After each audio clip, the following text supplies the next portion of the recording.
जी, आज हम बात करेंगे रिएक्टिविटी ऑफ अल्काइंस। अल्काइन की रिएक्टिविटी को आज हम स्टडी करेंगे। अल्काइंस आपको पता ही है कि ये अनसैचुरेटेड हाइड्रोकार्बन हैं जिनमें कार्बन कार्बन ट्रिपल बॉन्ड होता है, यानी कार्बन कार्बन ट्रिपल बॉन्ड होता है। और सबसे सिंपलेस्ट अल्काइन में अगर आपको एग्जांपल दूं तो हमारे पास क्या है, इथाइन है, C2H2। ठीक हो गया, ये क्या है, ये अल्काइन है।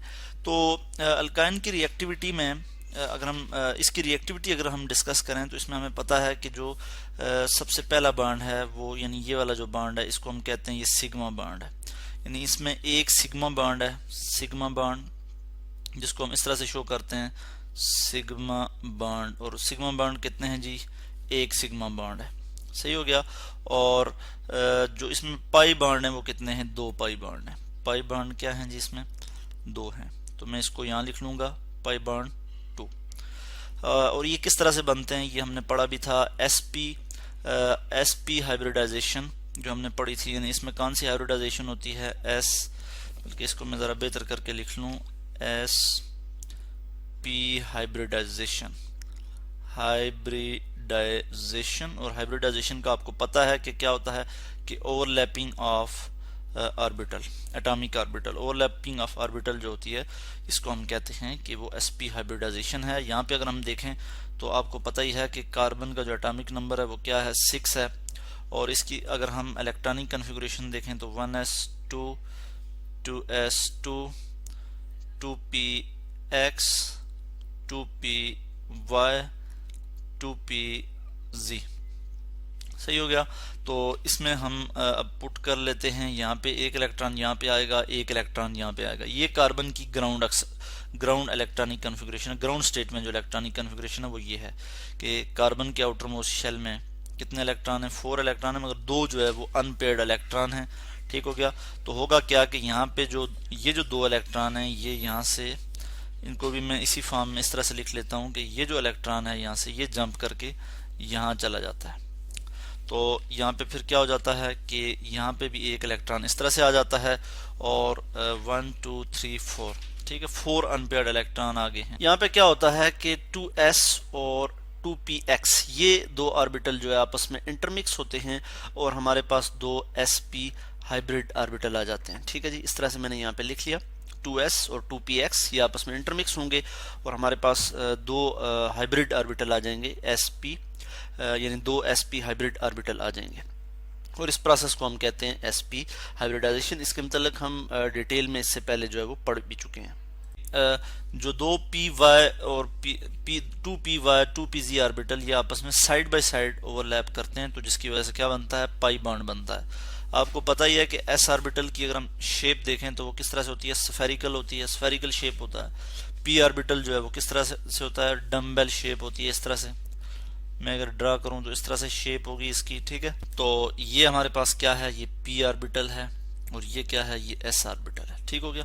तो अब अगर मैं इसको देखूं कि ये ओवरलैपिंग होती किस तरह से है, तो मैं एक आपको डायग्राम यहाँ पे दिखाऊंगा, और इस डायग्राम की मदद से हम समझेंगे कि किस तरह से जो है इसमें ओवरलैपिंग होती है। तो ये आप देख सकते हैं कि ये कार्बन है, ठीक है, कार्बन एटम, ये sp ऑर्बिटल आपस में ये ओवरलैप करके सिग्मा बॉन्ड बना रहे हैं। इसी तरह sps ऑर्बिटल ओवरलैप करके ये हाइड्रोजन के साथ एक बॉन्ड बना रहे हैं।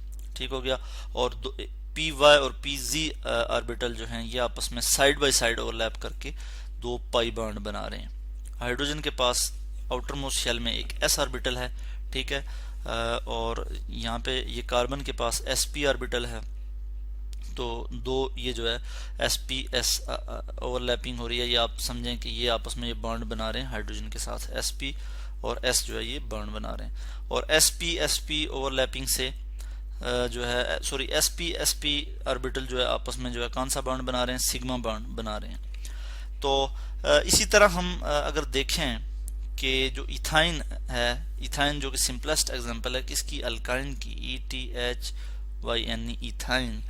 इसमें जो बॉन्ड लेंथ है, कार्बन कार्बन ट्रिपल बॉन्ड होता है, मैंने आपको बताया कार्बन कार्बन ट्रिपल बॉन्ड होता है। तो इसमें जो बॉन्ड लेंथ है अगर मैं आपको बताऊं तो वो क्या है, 120 पिकोमीटर, ये इसकी बॉन्ड लेंथ है। ये क्या है जी, बॉन्ड लेंथ।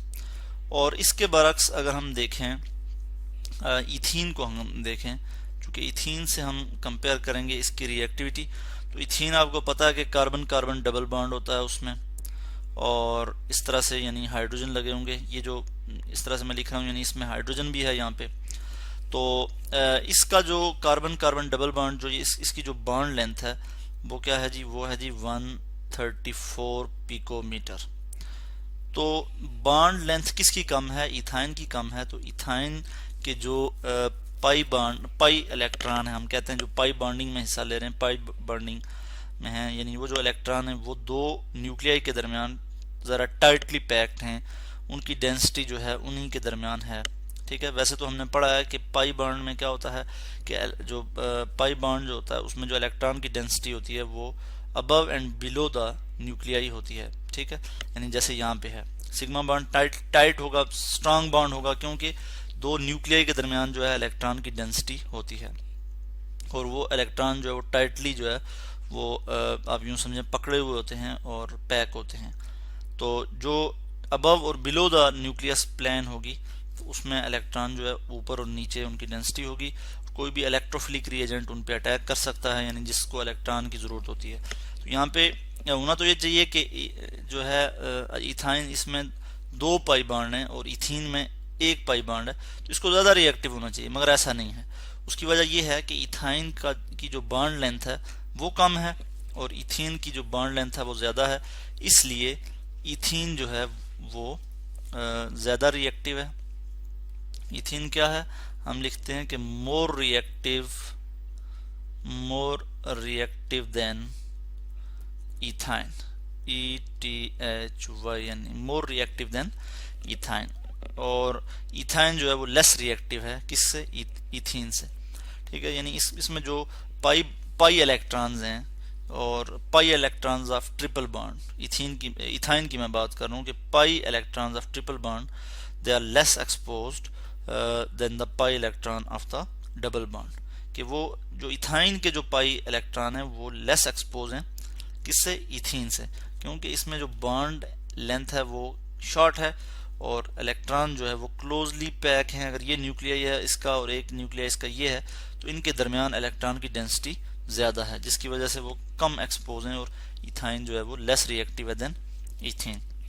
तो इस तरह से आज हमने स्टडी किया कि रिएक्टिविटी ऑफ अल्काइंस।